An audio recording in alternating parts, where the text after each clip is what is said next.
Hi class, let's continue our lesson. We have discussed about the structure of the subordinate clause in the previous 2 weeks, and now let's discuss about the function of the subordinate clause. The function of the subordinate clause can be as a noun modifying clauses, adverbial clauses, and nominal clauses. In noun modifying clauses, it can be a relative clauses, a participle clauses, infinitive clauses, and also a noun complements. As a noun complements, there are the finite noun clauses or the infinitive noun clauses. Alright, let's talk about the noun modifying clauses. In noun modifying clauses, the subordinate clause can be relative clauses, participle clauses, or maybe it can be infinitive clauses. As a relative clauses, it's a finite clause that modifies a noun and may contain relative pronoun. Look at these sentences. The kid who stole that bike needs help, and the bike which he stole wasn't worth 10 cents. This conjunction who and the clause stole that bike, who stole that bike, modify the kid. It identify which kid. And also this, the bike which he stole wasn't worth 10 cents. The word which and also the clause which he stole identify which bike. Oh, it's the bike which he stole. The use of the who and which depend on the subject. Of course, you know about this. And also, look at this one. The bike that he stole wasn't worth 10 cents. Sometimes, instead of using a who or which, you can use that.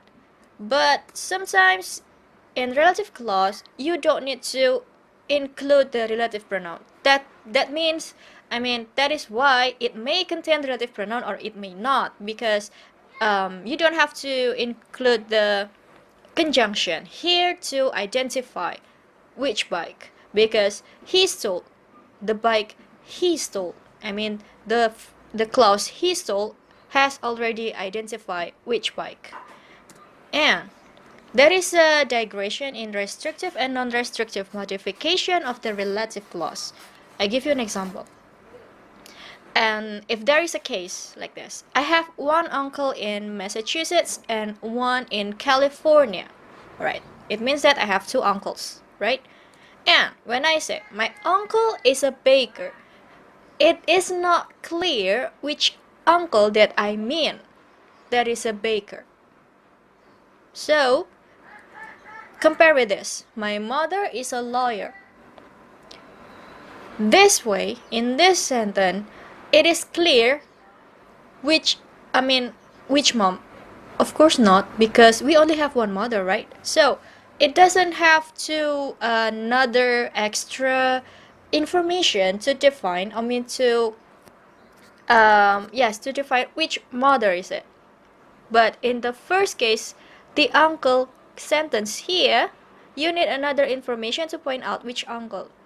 Okay, this is the digression in the relative clauses, because some case you need another information that require you to give information in the form of a relative clause, and another case you just don't need the relative clauses because it's already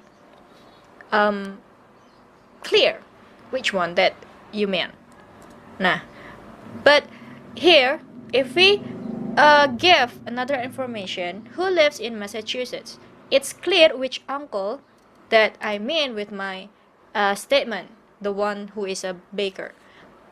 My uncle who lives in Massachusetts is a baker. So the one who is a baker is the one that lives in Massachusetts. But here, if we put relative clauses, who lives in California, this one becomes a non-restrictive modification because it only serves as a additional information. So this is one of the function of the relative clause. It can be a restrictive or it can be the non-restrictive, because the restrictive one is necessary to be there, to be stated in your sentence, to point out, to modify which or who exactly that you want to say. Okay, And also the non-restrictive one here, it's just serve as the additional information. Okay, the next one. The modifying clauses that comes in form of participle clauses. Look at this sentence. The lock hanging from the box was attacked with a hammer. Here, the participle clauses is a clause that starts with a participle, hanging. It shows, it modifies which lock. It modifies which lock. Oh, it's the locks hanging from the box. Not the locks on the door, but it's the lock hanging from the box. Now, we can also rephrase it into a relative clause. The lock which was hanging from the box was attacked with a hammer. Also, a similar case with this. Anyone knowing about his problem would forgive him. Anyone knowing about this problem would forgive him. In this clause, in this participle clause, the preceding participle is knowing, which is, if we rephrase it, anyone who knew about his problems would forgive him. So basically they means the same, but in this sentence you start your clause with participle, and this function to modify the subject, to modify the noun that precedes the clauses. And also it's infinitive clauses. Yes, infinitive clauses can serve as a modifier for a noun. Look at this sentence. The food for the children to eat at the party. Nah, the clause for the children to eat is a clause started with an infinitive clauses. Sorry, it contains infinitive clauses. To eat here. So it modifies the food. Which food? For the children to eat. Not the food in the refrigerator which is not meant to eat, right? So it's that food for the children to eat. Another sentence. The chapter to read for Friday is 19. So this one, to read for Friday, identify which chapter. In other words, it modifies which chapter. It shows which chapter to read. Right, and this one, I give the students a new assignment to have completed by the end of the week. Look at this one. To have completed by. This one, modify assignment, the one that you have completed by the end of this week. And also another sentence, I give the students a new assignment to be working on for the next 2 weeks. Now, this one, to be working on, is a clause that modifies the noun assignment. It points out which assignment that you want to talk about. And the last one, Harold built this house for them to live in. Also, this clause modify which house. Okay, another noun modifying clauses comes in a noun complement. Noun complement is a noun or phrase that completes another noun. And it comes in finite noun clause or the infinitive noun clause. Look at these sentences. The finite noun clauses are the noun clause that start with a finite conjunction here. That a plane will crash into my moving car. It explain which fear. It modify which clear. It gives extra information which fear. Also this one, Oscar can accept the idea that he might lose the race. That he might lose the race is a noun clause that modifies this. It explains what idea is that. This sentence explains the saying. Many people agree with his contention that war is evil. So the clause that war is evil describe which contention. What is the contention? Oh, the contention that the war is evil.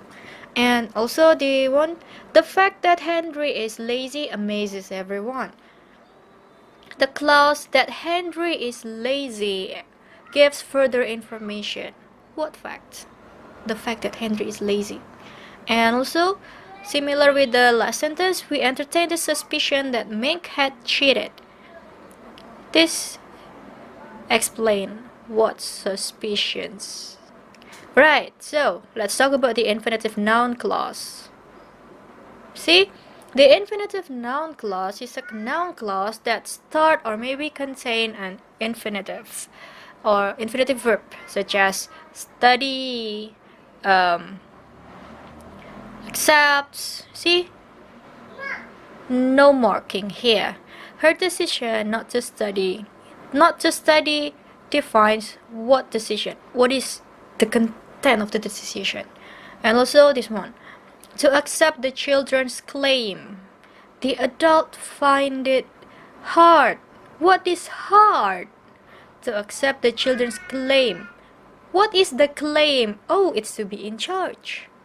See, you can modify this, give more explanation or description about this using the infinitive clauses. And this is one of the function of the noun modifying clauses that comes in infinitive noun clauses.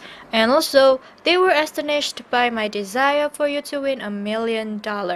For you to win $1 million, define what is the desire. It's not the desire to eat good food, but it's the desire to win $1 million, right? And also, the decision to drink heavily during classes is rarely a good one. See, it also explains what is the decision. Oh, it's a decision to drink heavily during classes. Alright, now let's talk about the other function of the subordinate clause.